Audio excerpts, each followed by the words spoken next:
welcome to game number 2 here at Birkelbach Field in Georgetown, Texas for the girls Class 5A Championship Soccer bragging rights between Frisco, Wakeland, and Dripping Springs. Well, Dripping Springs comes in 25 shutouts this season. That's a school record for the Lady Tigers, coached by Bailey Perrine. This is her 4th season here for Dripping Springs. Well, the starting lineups in the nets for Caroline Dill for Dripping Springs, and her coach Bailey Perrine says that, and we're about to find out, that she is the best goalie in the state of Texas by her estimation. And I mean, really rock solid defense in front too. But we'll get her first look in and see how she performs. Again, it is been some light rain throughout this, so we saw it kind of affect one of the keepers there, where it was kind of tough to get a grip on the ball. So we'll see what the condition like. The field looks pretty solid. Over that time, Caroline Dill has been nothing short of spectacular in the playoffs. 480 minutes between the pipes, no goals, 6 clean sheets. And Drew Stover just as Wakeland with the first big opportunity right here, the first corner of the day. Into the box, punched away by Dill. It'll go off of Dripping Springs, and Wakeland will have a corner on the other side. Yeah, when the game slows down, Tigers are awfully tough to score on, but you see right there, you get that field wide enough, you get people moving, that might be the opportunity for Wakeland. And Tigers have not been scored on throughout this entire playoff. Yeah, 480 minutes and counting, 480 plus minutes and counting. We're just about 10 minutes into this match. And the opener today, we were 10 minutes in and the score was already 2-0. Last time they gave up goals was against Kerrville Tybee, the Antlers. And that was, I believe, one of the last games of the regular season with the district already in the bag. Not much happening there. Overcast skies here in Georgetown as we're in the open for Wakeland. And it'll end up in the arms of Caroline Dill. Maybe was hoping to jumpstart an attack there, but Wakeland wide-eyed and awake. Nice play there by number 19, Faith Bell. 5 players around it. Nobody able to do much with it. Riley Flores, I believe, had a touch on it the last. No, that was for Dripping Springs. And now Wakeland back the other way. Now bumped off the ball. And now getting it back. They'll turn. And here's an opportunity. Caroline Dill off her line. That was a dangerous moment right there. She was 30 yards off her line probably to get that ball. Almost. Wakeland has 5 players up there, including Amador and Jenkins. What a stop by Gill. That ball sank at the last minute. Gill able to come up with it. Gobbled that one up. But, I mean, we saw one going goal that slipped off of hands in that 4-8 matchup. Just had slipped out of the gloves, and Dill was not going to allow that here. They haven't turned into an offside number. Dill with the goal kick now. Riley Sisson into the game for Dripping Springs, along with a couple of other subs here. Some fresh legs here in the final 10.5 minutes of the opening 40 here at Georgetown. No score between Wakeland and Dripping Springs. Ball into the box, but off her line to gather it in is Drew Stover. Stover, as you mentioned, headed to Wisconsin. Madison's a wonderful town, so that ball bounces over the Dripping Springs defender, but Kalsu right there. And quick shot there. Pretty good idea right there. Yeah, I mean, that's something they've really not been able to get it to work too often in this match, and a big numbers advantage by Wakeland in the box. And said, all right, I got to take a stab at this. Not too far off there. So. Hey, when you got the school record for goals you might as well do it. Yeah, you can set the table there and you can take some chances. I think this Tiger team trusts her to the end. She'll do it again. Now she's got a player though. This looks like McKenna Jenkins. That was Jenkins. Jenkins will get the goal. That pass from Allie Perry. So it was Perry that ran onto him and then set Jenkins free. Dill came off her line to no avail. Jenkins found the back of the net. 1-0. Lady Wolverines. Jenkins is there. There's a header and a touch and a goal. Cleared off the line. I thought that ball was in. It's getting close. Unbelievable. Wow. Oh, boy. Some deep sweats for Tiger fans. Maybe a potential counterattack to alleviate. The near side, Bella James at the back of the box. That one off the head of Wallace. And the next header went straight into the arms of Caroline Dill.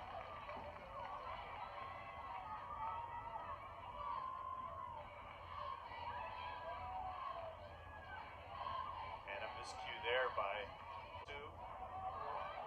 This is the Lady Tigers and a shot and a goal! What a shot! Wow! Left-footed strike, and then we're tied at 1.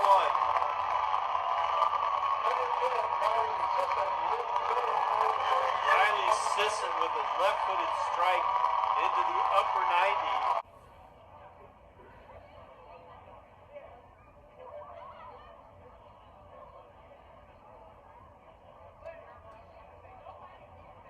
Sisson's goal with 1:05 left in the half makes this a brand new ball game. There's a centering ball, but Dill right there. Yeah, like Coach Perrin said, one of the best goalkeepers here in the state. Hadn't really allowed anything for quite a while. And now a battle in midfield for it. Dripping Springs comes away with it. Their pass intercepted. And now Wakeland sends it up. Caroline Dill off her line, though.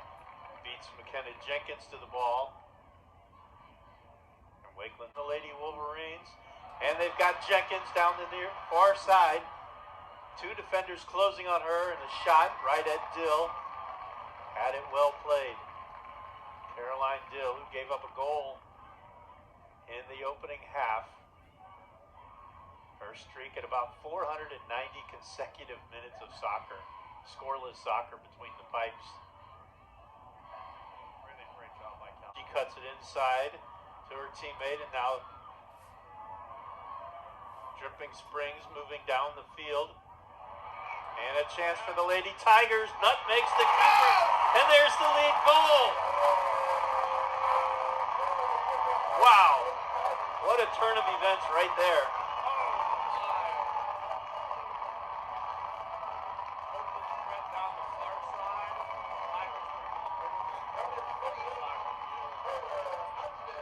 Able to get a nice heel ball there by McKenna Jenkins.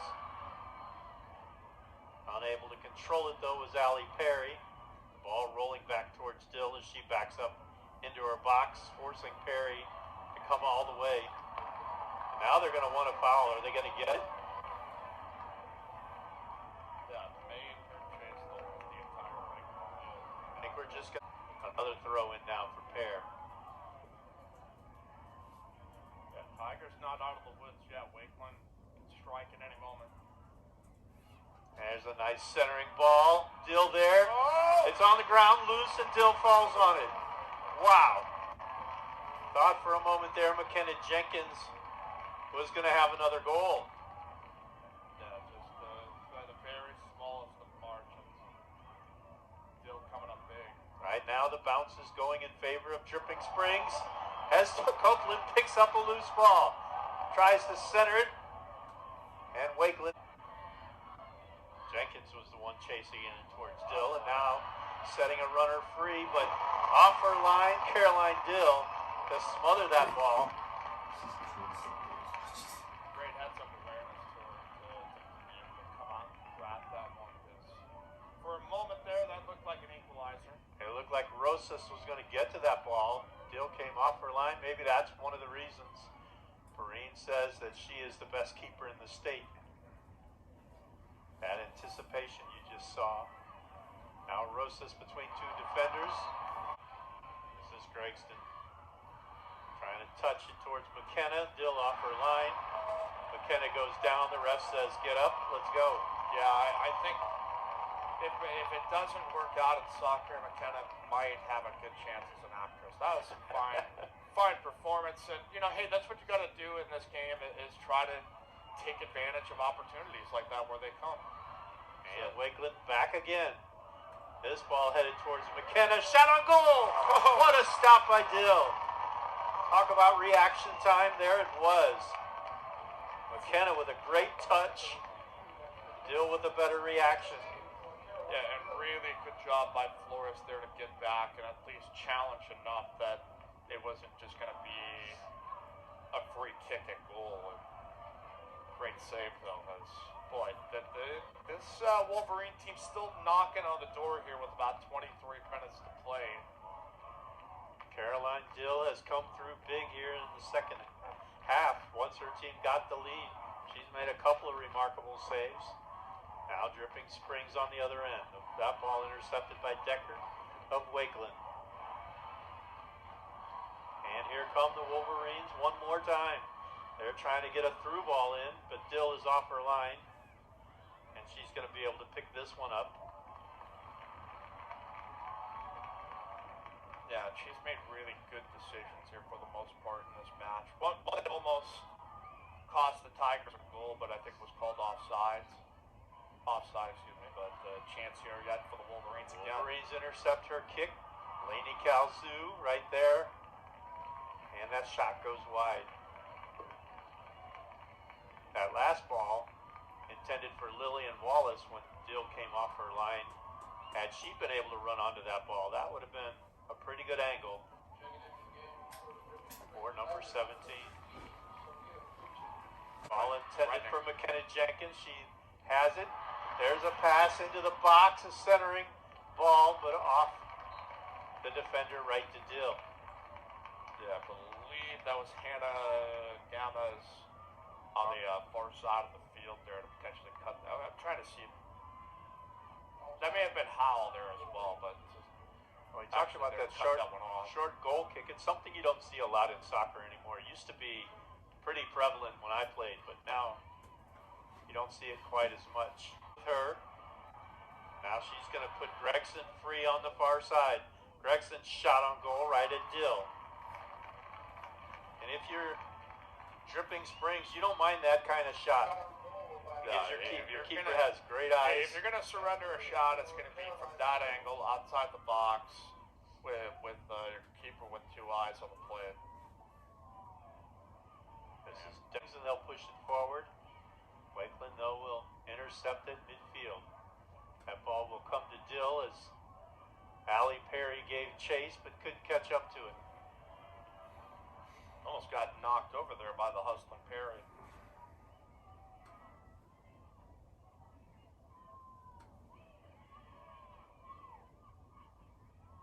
Calsu with another header, intercepted by Perry. Perry knocks it ahead. Off her line is Dill. Oh, wow. Miscommunication there between the defense and Dill, but the ball bounced away of the Dripping Springs keeper. She was able to clear it. McKenna Jenkins.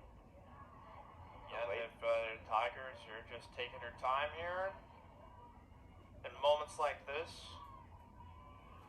again, you know Wakeland can strike and even this up. The times they kick the ball like that average 55 to 60 miles an hour. Oh!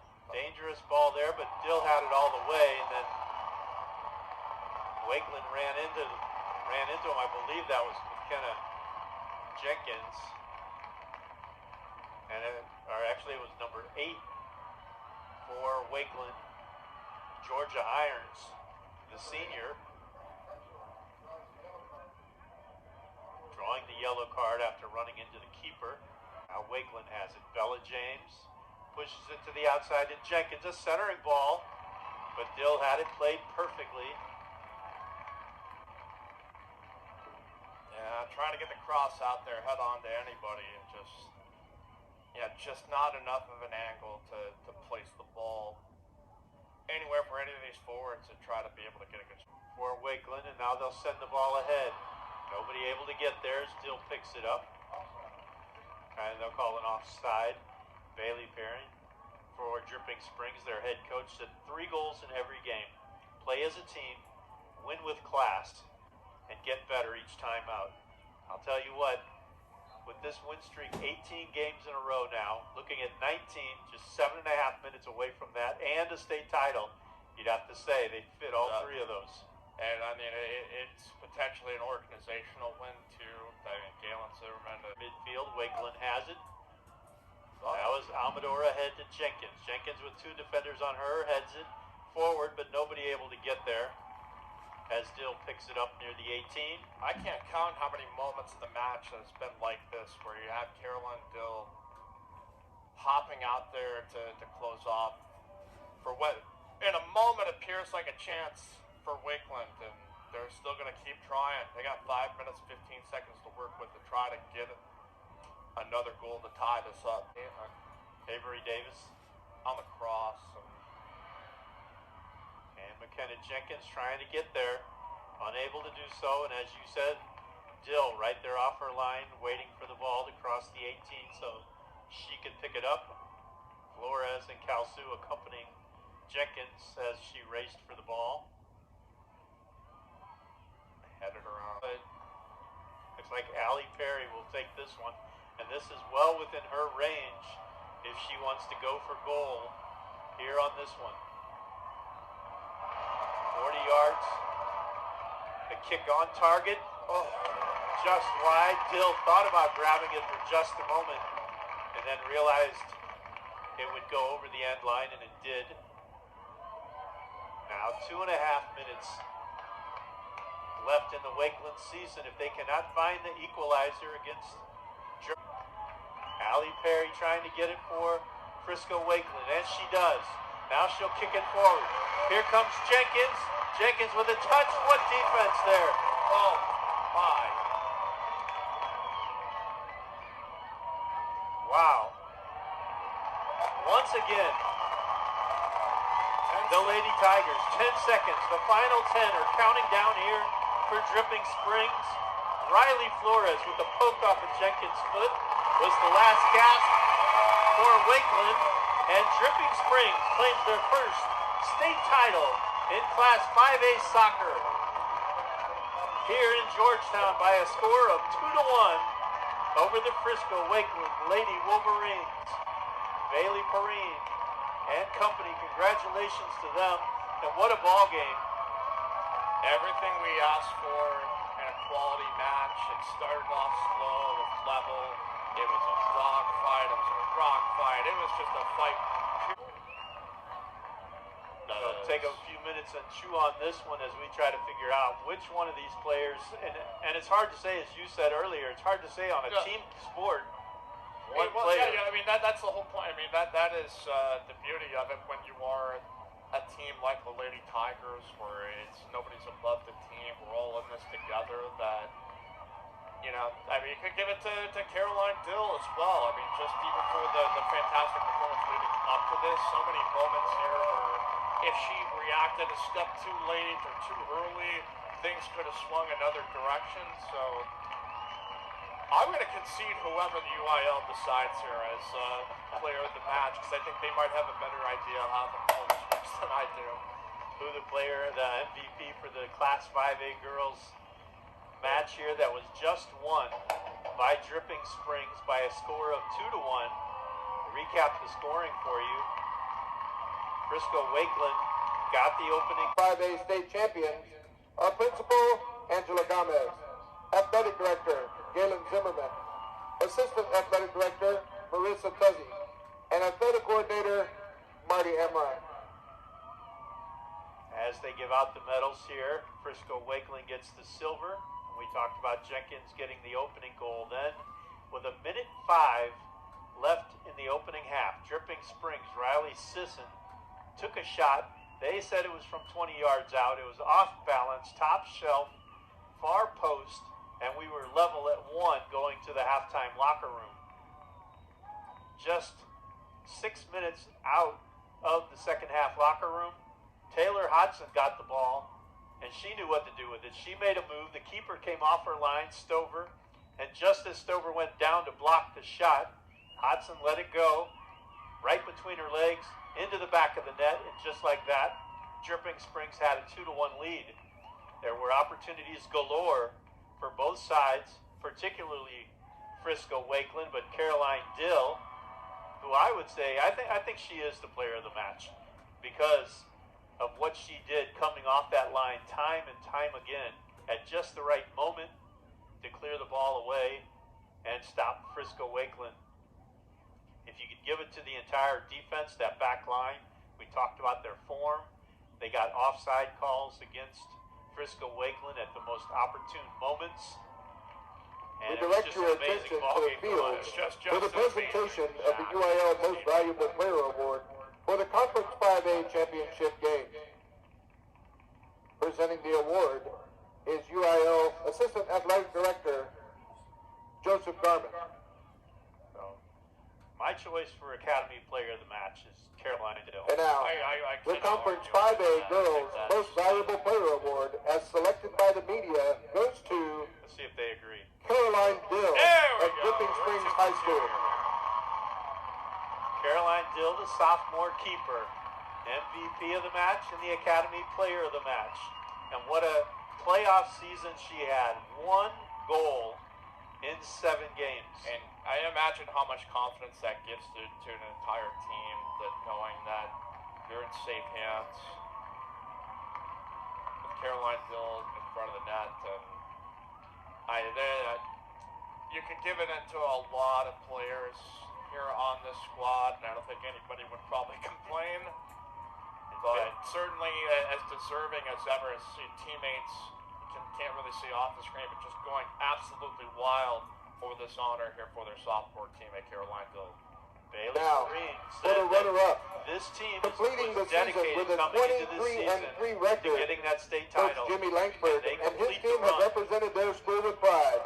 We congratulate the Wolverines of Frisco Wakeland High School. Please step forward and accept your trophy. Frisco Wakeland ends their season at 20 wins, 3 losses, and 3 draws. Bailey Perrine and her state champion Dripping Springs Lady Tigers, 27 wins. And now, 1 for the loss, Conference 1 5A draw. state champions, the Tigers of Dripping Springs High School. With a record of 27-1-1, Coach Bailey Perrine and her team have achieved the goal of champion. Please step forward and accept your championship trophy.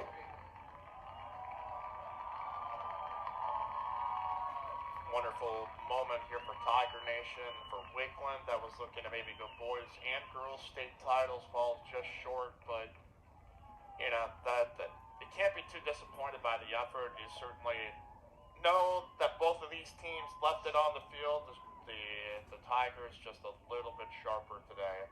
Frisco Wakeland had never lost in a state title game coming into today, and Dripping Springs had never won a state title in soccer coming into this match. Both those streaks end. Dripping Springs, a 19-game winning streak to end the season. Caroline Dill, the player of the match. At 6 p.m. we'll kick off We congratulate these the communities. 6A